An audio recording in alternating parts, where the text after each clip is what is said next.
So the other day, I had some in-laws staying overnight, which, as you can imagine, was a blast.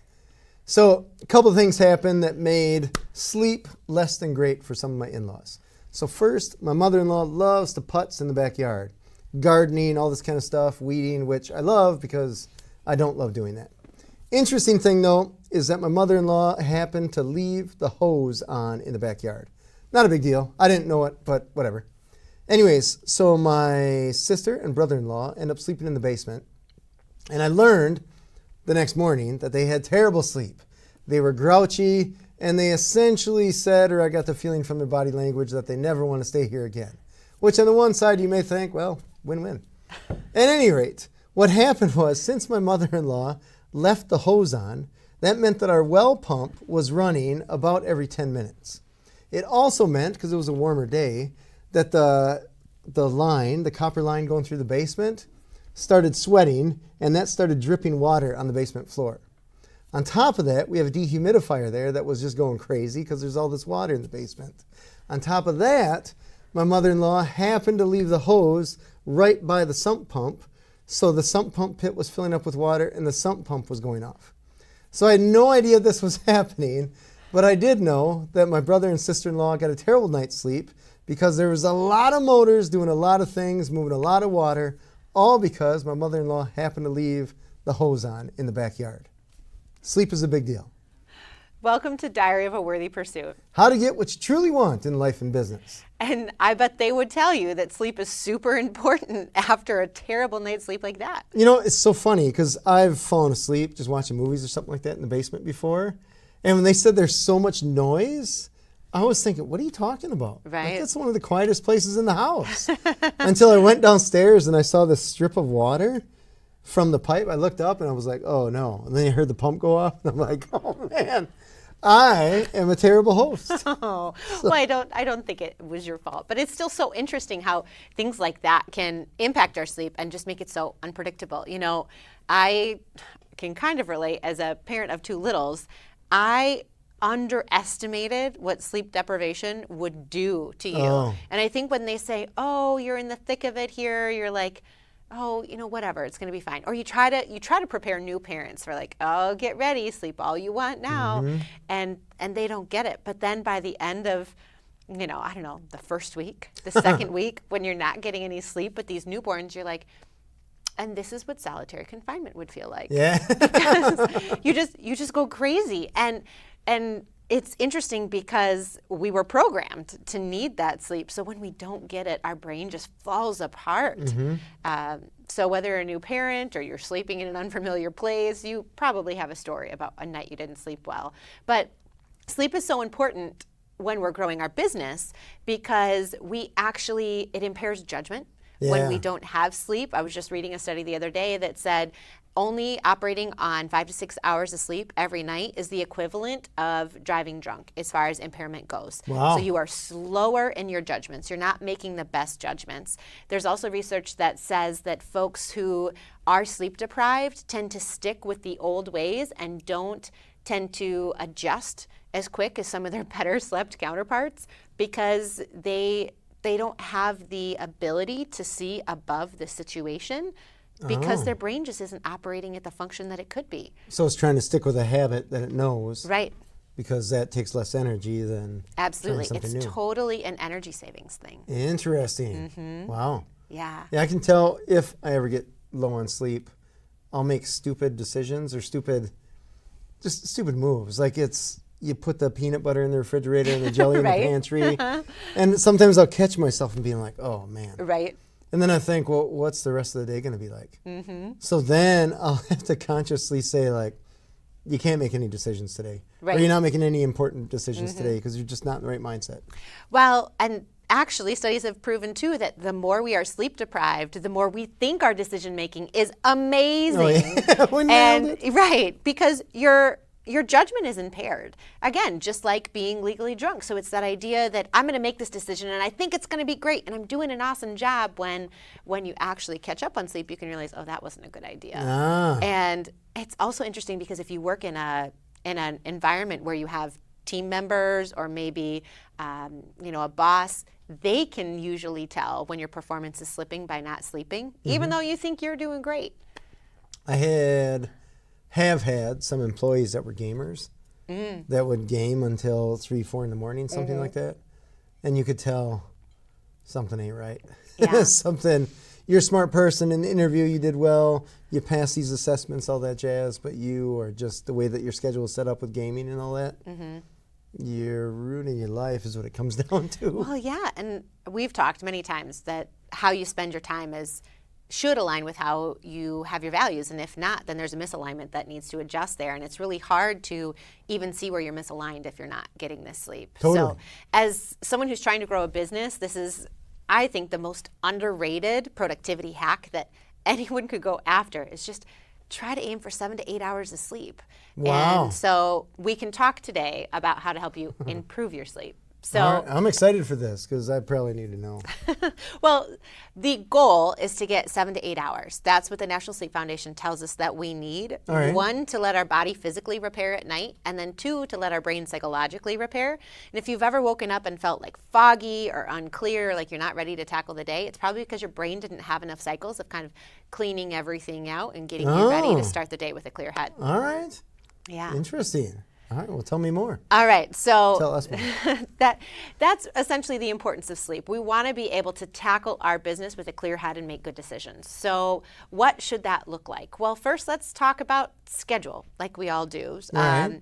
If we think about our day and everything we need to get done in the morning, we should start with the night before with sleep. So we've talked about before that whether you get up at 5 o'clock, 7 o'clock, 6 o'clock, whatever it is, you set that wake up time and then you back up 8 hours. Right. Now so if you're getting up at 5, then you should be in bed by 9. What's interesting about that, though, is that say you're dedicating 8 hours of sleep, I wear something called an Oura ring that will tell me how long I was actually asleep in the 8 hours I was in bed, and it's not 8 hours. Oh. I'm typically averaging 7:20 if I'm in bed for 8 hours. Now, granted, again, I have little kids, and sometimes your body just wakes up. Maybe you have to get up and go to the bathroom, whatever the thing is, right? But for 8 hours I'm in bed, I average about 7:20 of sleep. How does it know? Well, it looks by your heart rate. And so if you're Okay. actually awake, your heart rate goes up, whereas if you're in a sleeping state, your heart rate is typically lower. All right. Interesting. Yeah. So technology can give you some really interesting data Yeah. when you're looking at something like that. So if you want actually 8 hours of sleep, you should probably plan for more like 8.5 hours in bed. Or if Holy you cow, say, really? Oh, wow. yeah, or you should doing it say, wrong. well, I'm going to be in bed for 8 hours and know that 7.5 is going to be okay and see how that goes. If you're someone who gets 6 now, 7.5 is going to be a huge improvement. All right. So again, if you're waking up at 5, set that schedule to go to bed at 9 o'clock. And for so many people, that's so hard because if you have kids or you have a busy networking schedule because you're trying to grow a business, that might be the only time of the day you get to yourself to do the thing that's not growing a business or doing something for somebody else. I don't know, I talk to so many mom friends who say, I hear you saying, Jenna, that I should go to bed at 9 o'clock, but that's when I'm catching up on my Netflix because I just want some quiet time. Or that's when I'm like preparing lunches for the next day or folding or scrolling because I just need to like numb my brain for a minute, right? It's my time. And I get that. I mean, Sure. every one of us needs to do that sort of thing, but then you're going to take a toll on the next day. Yeah. So what's the saying? You rob Peter to pay Paul Yeah. over here. Yeah. So if you stay up and do those things at night, you're just going to have a sacrifice in the morning. Yeah, this reminds me of when I used to deal blackjack. Okay. So I deal blackjack around Christmas time, and you'd be all fired up because it's a show. And then you drive home, you're all fired up. You get home, and you should go to bed based on the clock. Right. But where your mind is, there's no way that you're going to bed. So I had to I think I ended up watching reruns of Friends, Oh, yeah? just to dumb down my brain. Yeah, slow yourself down. Yeah. And it was one of those, like, I knew that I'd have to get up later the next day. Usually it's on a weekend, so it wasn't the end of the world. But I knew that if I would just lay in bed, I was going to be staring at the ceiling. I had to get myself into that.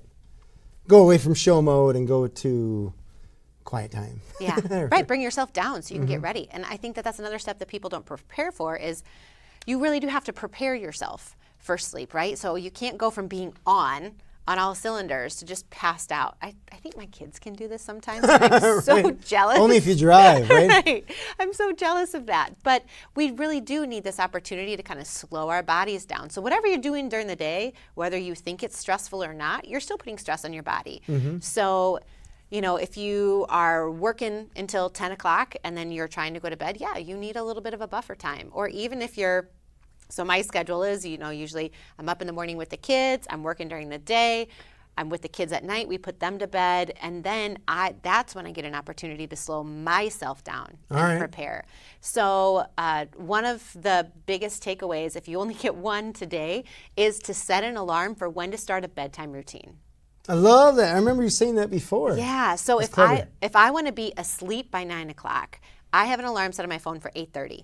All right. And it's just a reminder that, all right, Jenna, you got to start slowing yourself down. That might look like putting on PJs, brushing my teeth, washing my face, going to read a book.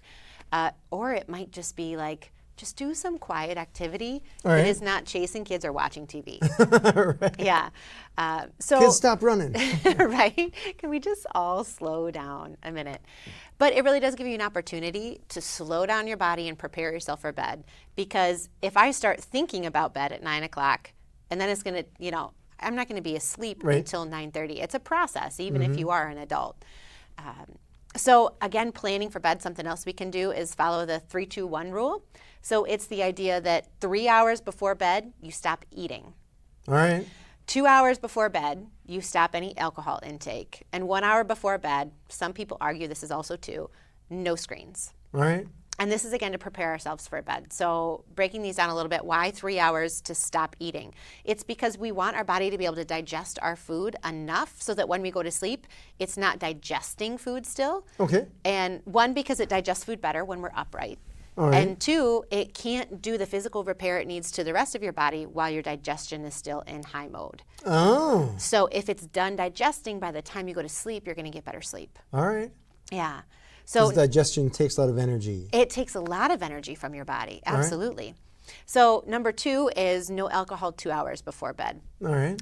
Again, I've tracked this on my Oura Ring. It gives you a lot of good data, but it will tell me on the nights that I have a glass of wine before bed versus the nights I don't, where my heart rate goes, and I sleep better on the nights that I'm not consuming alcohol. Wow. Because alcohol will mess with your system. Your liver actually sees alcohol as a poison, and so it has to move it out of your body. And so if your liver is really busy processing that, again, it needs to process it and get it out before you go to sleep so it can do its job when you're asleep.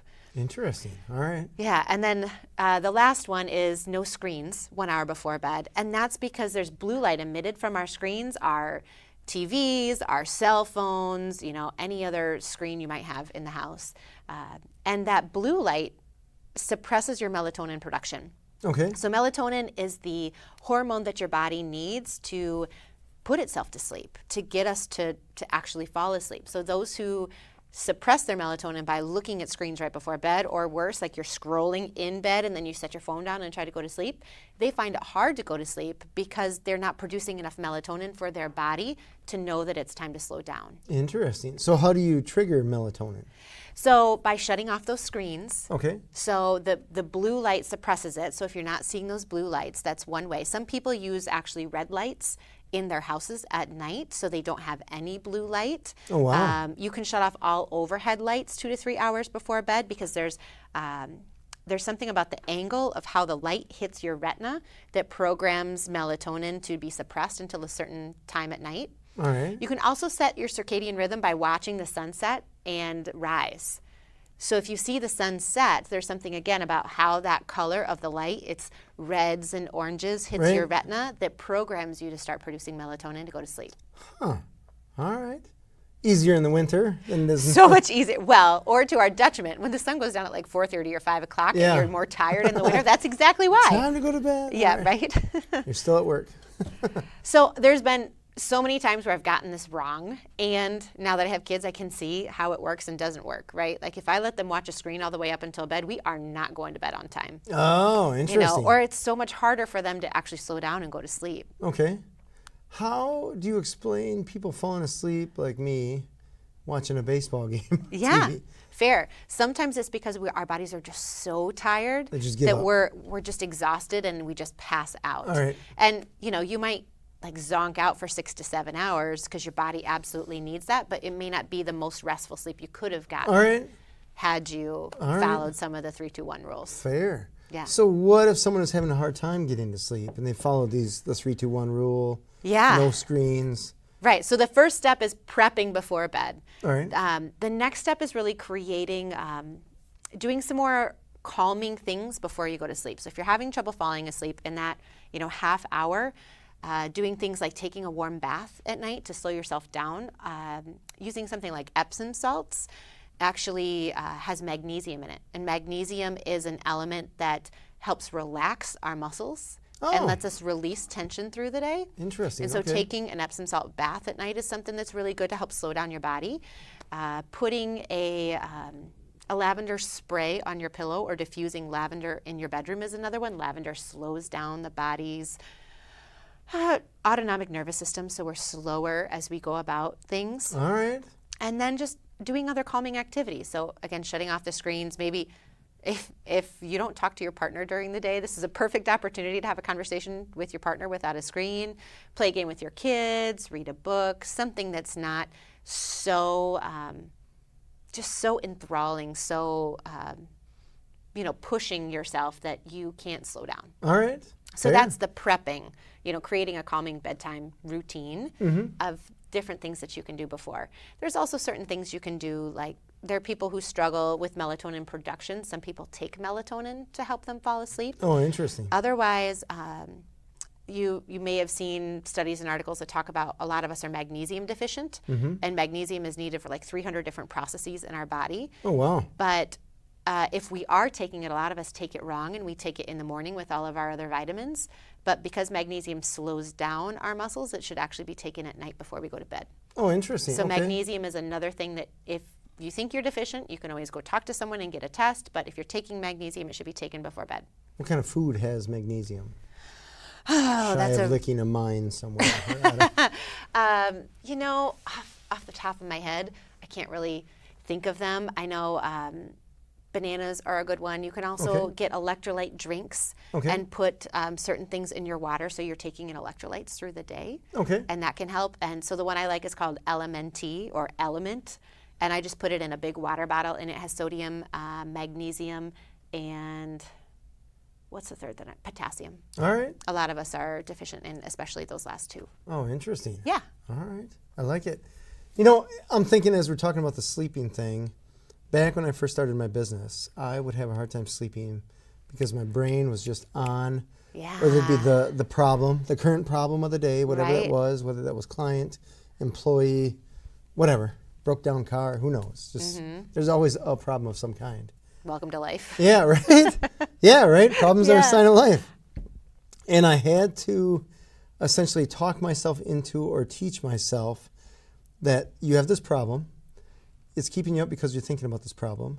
So you have two options. Option one is do something to solve the problem, or realize that you can't or won't, so go to sleep. Yeah. And as soon as I realized that, problems, for the most part, very rarely keep me up at night. Well, I think you bring up a good point that mindset is kind of the undercurrent of a lot of things and how we could help ourselves a lot better if we just took a better mindset. So I love that you had positive self-talk. You flipped the script on that so you knew what you could do differently. My recommendation to clients is to keep a notebook by your bedside table with a pencil. And just anything that comes up, you write it down, and then you know you've captured it so you don't feel like you're going to lose it or drop it and forget it. And then the next morning, look, it's there. You didn't lose the thing. Right. Another thing that I've heard is, some kids have trouble going to sleep or staying asleep, or if you have trouble falling asleep and you have insomnia, you might lay there for a half hour and wonder, like, why can't I fall asleep? But in and of itself, asking yourself that question, why can't I fall asleep, is reinforcing the fact that you think you can't fall asleep. The presupposition. Right, Yeah. exactly. So this is a theme that we talk about, but ask yourself a better question of, what can I do to help myself fall asleep? Or, what do I need to release so I can fall asleep? One One of the things that I really like to do before bed is a body scan meditation, and you can look these up on YouTube, but it's the idea that you are intentionally thinking about different areas of your body and relaxing them and releasing tension in that area. Oh, interesting. And then usually these are like 10-minute meditations. 5 minutes in, I'm usually passed out. All right. So it's that idea of just thinking about something else and getting your brain off of something, like the fact you can't fall asleep, can really help you release and let go. So it's kind of like feel your toes kind of thing. Right, like feel and release your toes. Right. There was a yoga class I did once where the woman talked about, like, imagine that there's a steamroller coming and it's not going to hurt you, but it's flattening your body, like in Roger Rabbit. You remember Roger Rabbit? Right. Where it's like flattening your body and releasing all the tension. So now it's coming over your toes, now it's coming over your calves, now it's coming over your knees. And so you picture yourself releasing this and progressing through your body and just letting go of tension, and also focusing in on something other than I can't fall asleep. All right. Yeah. Yeah, trying the pattern interrupt. Yes. Changing the pattern, concentrate on Exactly. something else. Yeah, Yeah. I love it. All right, so we have one more area here as a tip for you, and that's creating the right nighttime environment. So this is huge, and I think these are just little hacks sometimes that people miss. There's research that has said that our body sleeps best between 62 and 68 degrees Fahrenheit. So one thing to check if you're having trouble falling asleep or staying asleep, if you wake up super hot, you might be keeping your room too hot. All right. So when it's hot out during the day, maybe you don't like to keep it super cold, but at night, crank it down to something like 68 or 67, because our body tends to sleep better when it's cold. And if you have a partner that is cold, then throw an extra blanket on them and make sure that they're okay. But this can certainly help you sleep. Sure, fair. It's funny. I used to go to a car show with some buddies. Yeah. And we'd stay in hotel rooms. And one of the guys I ended up staying with would keep, I think he said the air conditioner at 58 or 60. Yeah. I mean, the joke was always that there's going to be frost on the walls. Like, who's ever staying with that guy is freezing cold. But it's interesting because even with 75 blankets, I still got a great night's sleep. Right? Shy that some hotels, the air conditioners sound like a, I don't know, Freight a train. very large freight train running through. Right. Well, that's another piece of creating, a good environment. So white noise machines. We do this for our kids to help them kind of block out all of that noise, yet we're not good at doing it for ourselves. So I love my husband, but he snores, and I can't get past it sometimes. So I put a white noise machine on in my bedroom, and I can sleep because then when he starts to snore, I can focus on the white noise and not the snoring, and it helps me get back to sleep. Interesting. Yeah. Yeah, I don't think I snore at all. Of course, let's ask your wife. Let's see what she says. Yeah, she does too. It's all good. But there's some of these things that we do for our kids that we should totally do for ourselves. I think I was telling you, my kiddo's bedroom is in the basement next to the furnace, and that furnace kicks on, and the first couple weeks he slept in that basement, he couldn't sleep a wink. Turned on a white noise machine, he fell asleep, like that. Super Interesting. easy. Yeah. My kid, even last night, he has a fan on him every night. Okay. And it's this little thing, and the thing sounds like it's a V8 missing a couple cylinders. It's just loud, right? Yeah. This thing. And he was complaining about being hot last night. And I'm like, we can get a bigger fan. It's a little quieter. Yeah. Nope. Good Nope. help. I want this crooked diesel engine to cool soothe me to tonight, sleep. whatever. Uh-huh. Yeah, so it's interesting because when he first started with that fan, it was so annoying to me, and I'm down the hallway. Kind of think, I'm like, how can you sleep with that thing? But he loves it. Some people just sleep with the ceiling fan on too, which again We creates totally some do that. noise. Yeah. But it doesn't sound like that thing. Yeah, right. Maybe he needs a little something in between. Yeah, nice less than 80 decibel fan. Yeah, maybe. right.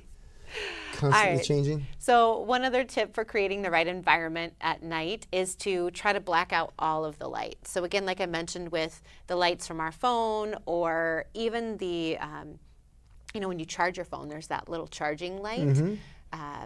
That can disrupt sleep because your body sees it as a light and then it thinks it needs to be awake. So blackout curtains are really great. Making sure that there's no light emitting from charging phones, or better yet, charge your phone outside of the bedroom. That can be really helpful. And that's helpful for a lot of reasons. One, you use it to set an alarm. You actually have to get up and get out of bed to go get the alarm, and then you're not going to go back to sleep. But also it's helpful because people have different opinions about this, but our phones emit electromagnetic frequencies. And so, and even Wi-Fi does this too. So if you do sleep with your phone next to your bed, put it in do not disturb or airplane mode at night, again, to help you sleep. Or just move that phone out of your bedroom, and then you don't have to worry about the light or any of those things kind of disrupting sleep. Yeah, that's fair. That's fair. I think a good altogether thing is to get into a habit. Yes. I have a habit that I consciously put together where you do these things, make a smoothie, I lift some weights, punch on a bag. You know, you brush your teeth, you take a shower, and I get this in order, and it's preparing my body, knowing that, you know, it's kind of like when you're in an airplane. They tell you, get yourself ready. We're going to hit the runway here pretty soon. Right. It's your checklist. Yeah, you're getting ready. Yeah. And I've been trying to help my kid get into that, so he knows when it's dial it back mode. So to get in that habit to prepare your body, like, here we are. Well, and it's so interesting because so many of us have a morning routine, but fewer of us have a nighttime routine. And again, we have a bedtime routine for our kids when they're little, but we're not so good at holding it and honoring it for ourselves. Totally. So I think ultimately it's just identifying what are you doing now that's working, that's not working, and then being very intentional about creating a bedtime routine that does slow your body down so you can fall and stay asleep. Yeah. And let's just say you get awesome sleep. You're not drunk anymore when you wake up. So tell us about the benefits of sleep beyond just being able to wake up normally without hating your alarm. Right. Well, when you do get a full night's sleep, your judgment is so much cleaner. You have a clearer head. Our emotions are more even, so it's easier to have a conversation with someone. It also keeps us healthier. Like I said, your body is able to repair. It will break down any of those cells that are damaged and move them out. It can also store memories better. So anything that you did yesterday is better stored in, short-term, long-term memory because your brain was able to file it accordingly.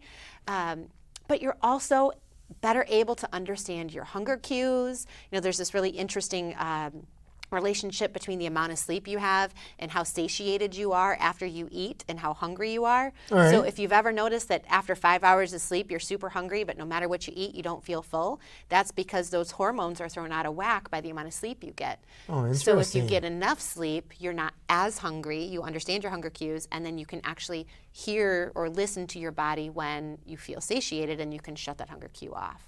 Wow, I had no idea. Yeah, so sleep does amazing things for us, not just help us with productivity, but also help us stay healthy, help us eat the right things and the right amount of things. All right. So if you want to get in better shape, one of the potential helpful things is to just lay there and sleep more. Just sleep more. All right. Yeah. And Gonna go work out.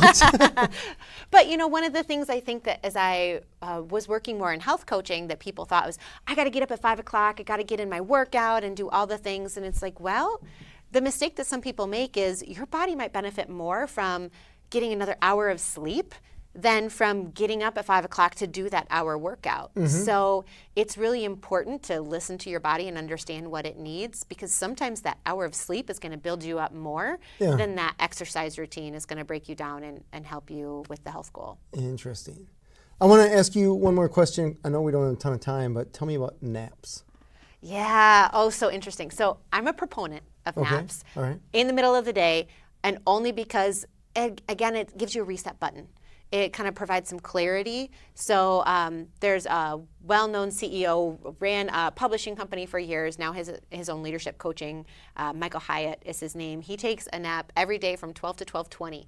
And it's just a 20-minute nap. He doesn't even need to set an alarm anymore, but he claims that it gives him the reset button he needs to go after his afternoon with a clear head in a meaningful way. But if you take them, I don't recommend, you either do 20 minutes or you do an hour, but you can't really do much more than that because then your body gets into a deeper sleep cycle and it's harder to break out of it. Yeah. But if you find yourself losing energy in the afternoons, like that 3 o'clock slump where you need sugar, maybe a lunchtime nap reset is a good opportunity for you. I love it. That's cool. Yeah. All right. Well, thank you all for watching. This is Diary of a Worthy Pursuit, where we talk about how to get what you truly want in life and in business.